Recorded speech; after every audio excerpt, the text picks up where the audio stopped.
please Hillary lead the prayer? Let's pray in the name of the Father, the Son, and the Holy Spirit. Amen. Our Father, who art in heaven, hallowed be thy name. Your kingdom come, thy will be done, on earth as it is in heaven.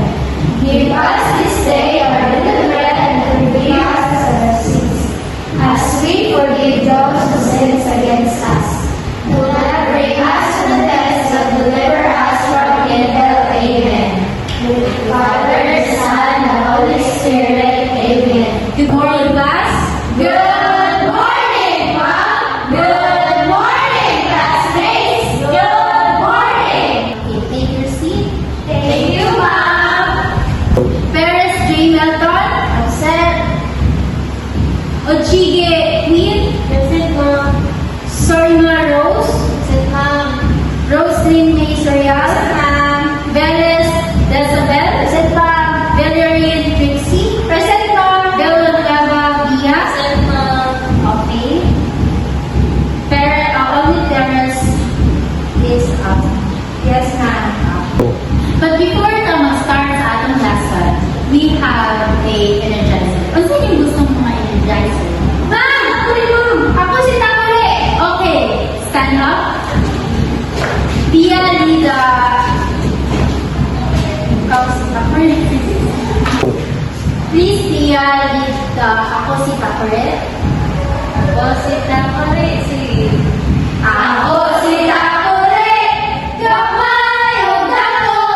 Kini ang ulitan o kini ang bubuan. Kung maulan, mawalo-walo, maulan mo ako o ibobo. Okay, very good. Please be seated. Thank you, ma'am. But before we start our class for today is, kinsay makarin ko sa lesson natin pagkahapon. It's about non-living things and living things. Ma'am! Okay, Surya, please stand up. So, ako ngayon naman ma'am is living things is nothing moving and non-living things is nothing. Okay, very good. You have a star. Okay, please be seated. I have another question. Who can give 3 examples of living things? Ma'am! Okay, Valerian.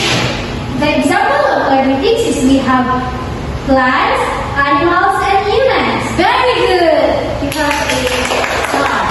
Thank you, ma'am.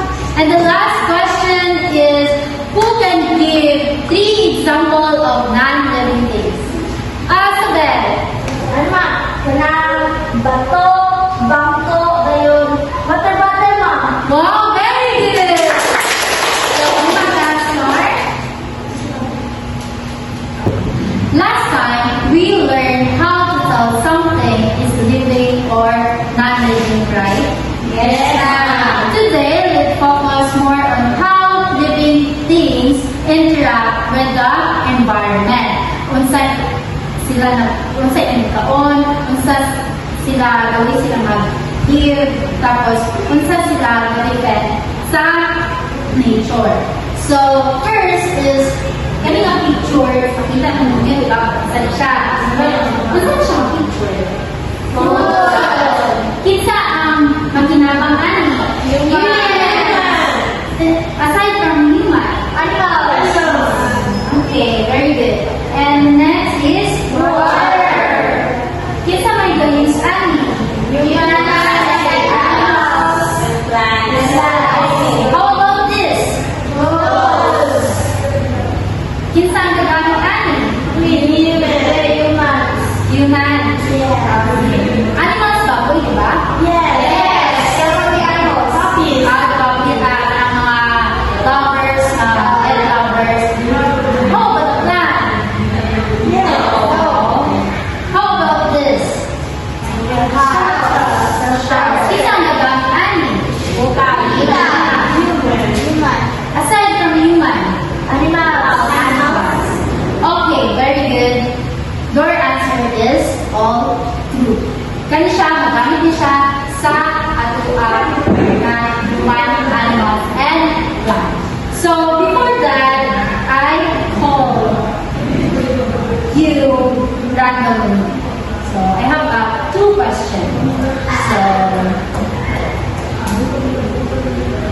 good. So, I have a question. Where do you think these things came from? Environment, ma'am. Okay, very good. The stars. Thank you, ma'am. And the second one is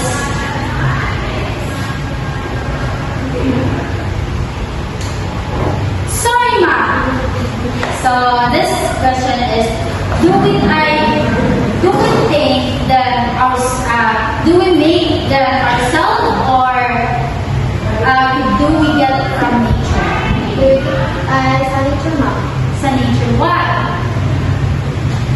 Kaya ko man, ma'am, gano'n na nato mga pagpanaan sa nature. Hindi na ito mga Okay, very good. Stars. All their answer is true. Why? Because sama sa inyong giingon kanina diri nga ang human, animals, and plants is need siya of water. And sa human is need nila kanan, diba? Sa human. Sa animals is need na nila ang water and food and shelter. How about the plant? Water. Okay. These are example of living things. Okay, please read. What is this? Humans, animals, plants. So, what's yung nakita sa human? What's ang nakita? Needs. What's ang need? Shelter. Air. Food. Clothes. Diba ang human is daghan siya of needs kaysa sa mga animals and plants. So, ang animals, ano sa yung need? Food, water, and shelter. How about plants? Sunlight, water, and soil. Okay. That are the needed of the three example of living things. Plus, do you think that without food and water, mabuhi ba ang tao? Hindi. Ano man? Because we eat 3 times a day and Ang planta. Plants is, hindi siya mabuhi if walay water and sunlight. How about the animals? Mabuhi ba siya without water? No. Isa na day ang mabuhi na walay water, walay food, walay shelter. The non-living things. Okay, very good. So, now that we understand the living things, human, animals, and plants need their environment to survive. Let's talk about something very important. How do living things also change or affect the environment? So, kung siya nag-affect or pag-change ng human. Isa siya, Lagi sa deforestation, ma'am. Okay, next. Very good. Maagis sa bawat dapat ng tawid sa mga basura. Then, ang mga affect ng environment. And another? Kaya magawa siya, mga factory, kaya lahat na tao mag-test. Healthy. Ay, kaya tayo mga aso, bitaw mga kuhaan ng air pollution. All your answer are correct. Kana siya is walang we need to think properly. Kaya kita lang gyapon ang maputuhan pag magkwanta. Magkwanta ang We need to love our mother earth. Okay, very good. And also, pag magkata o tree is dapat magtanong ka o bagay. Because some changes human make are helpful, but some are harmful. That's why we need to act responsible.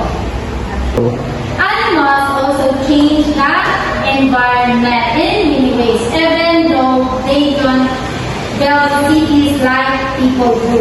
Like for example is kanang di ko bar underground sa pagkalat, di ba? Mga rabbit, pagkalot, maka-affect lang siya sa environment o mga change. And also, kanang build nest, which is ang bird, di ba? Sila makikamagat sa mga tree.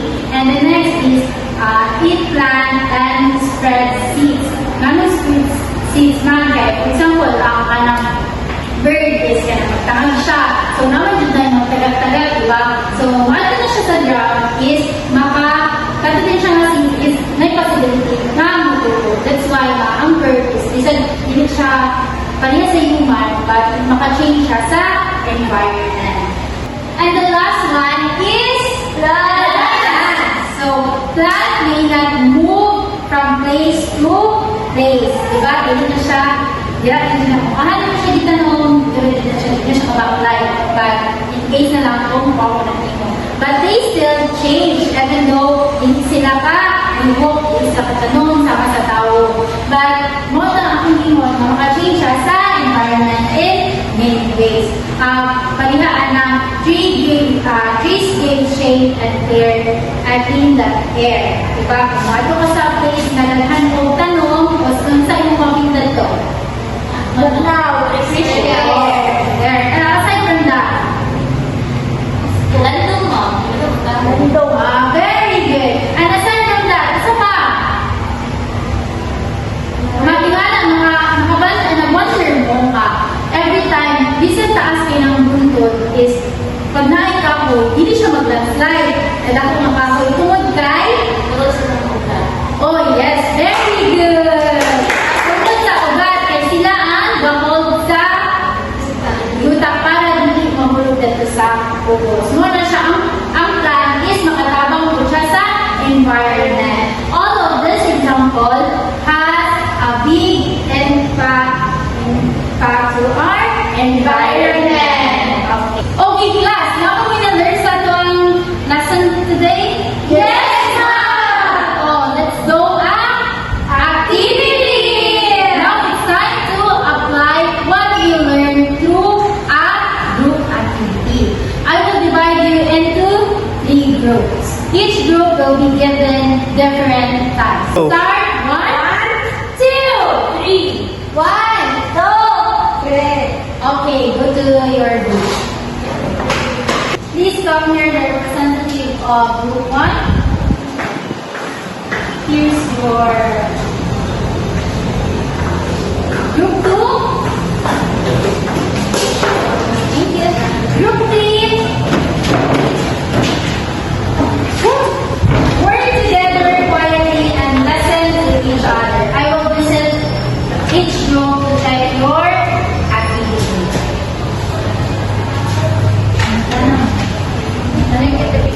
Oh. Excuse me, ma'am. Yes. I have number 1 and Number 1, Mira. Number 2, and match the plant to each other. So you need to connect them. Excuse me, ma'am. Okay. Say this. What is this, ma'am? Snake. Say it dito. Yes, nasa. And hindi mo siya makita kung sa kolong ang ilang mga pasako. But, yes, saan ilang names animals. Okay. Ay, excuse me, ma'am. Manamig. Okay. So, okay. If you're ready, yes. Number 1, nag-answer na siya ko. And 1 are already done. So, I give you 3 minutes. No. Yes. No. 2 minutes left. Yes. Here, ma'am. Okay. The group 3 are not finished yet. Okay. Very good. Right, give me no. Quiet.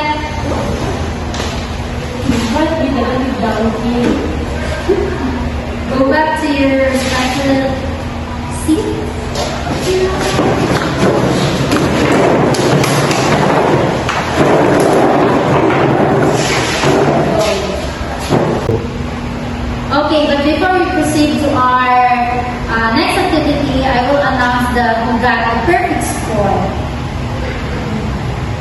The group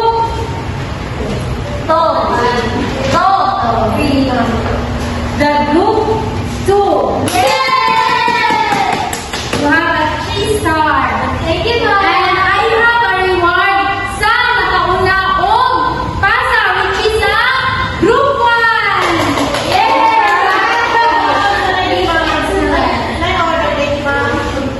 Kasi ang award ang gagaw. And very genius, but na-late lang sila. Yes, what's in there? Got 2 stars. Okay, a round of applause, please. So our next activity is drawing. Yay! Okay, we have a bond paper and this one in past.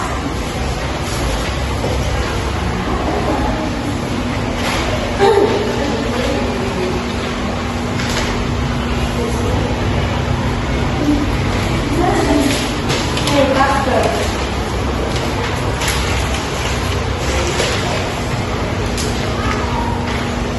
Okay, going to draw a picture of how your family depend on the environment. Can you repeat the question, ma'am? How your family depend on the environment. Like, kuan siya ka ng, at least draw draw lang siya. Like, for example, water, food, shelter, like that. Nature, it's all about nature. Okay, ma'am. Needed. I will give you 10 minutes to draw.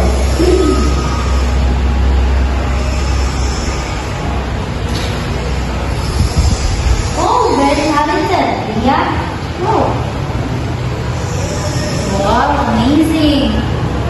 This section is very genius. Wow. Your father is a farmer? Yes, ma'am. Okay. How about yours? Bakit gusto mama? Wow. And yours? Nice. Okay. Good.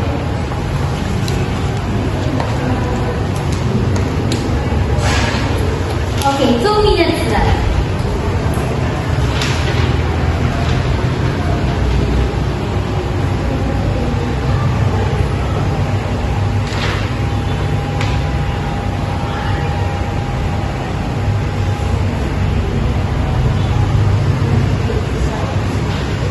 Please quiet and focus your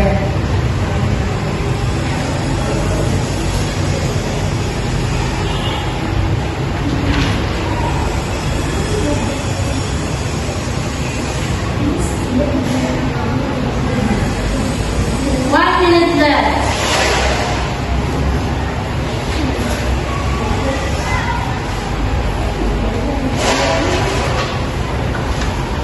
Pass your all activity.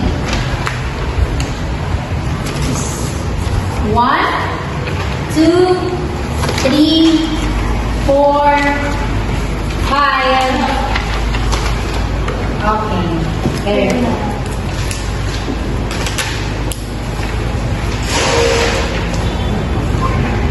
It's a nice drawing. Everyone, clap your hands.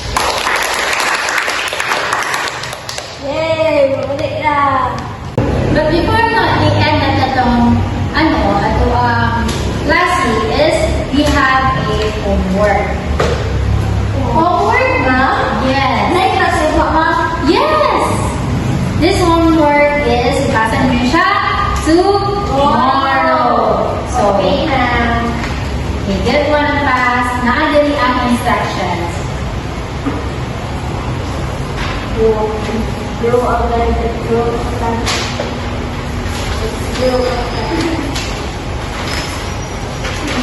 So, matanaw ninyo sa ubos na may mga animals, right? Yes!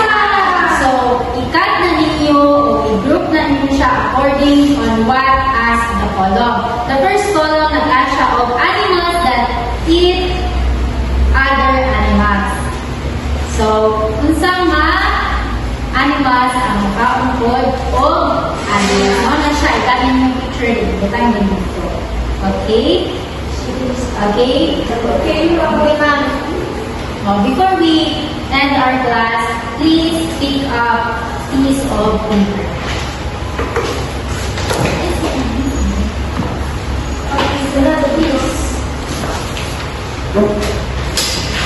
Okay? Please quiet. Okay, stand up everyone.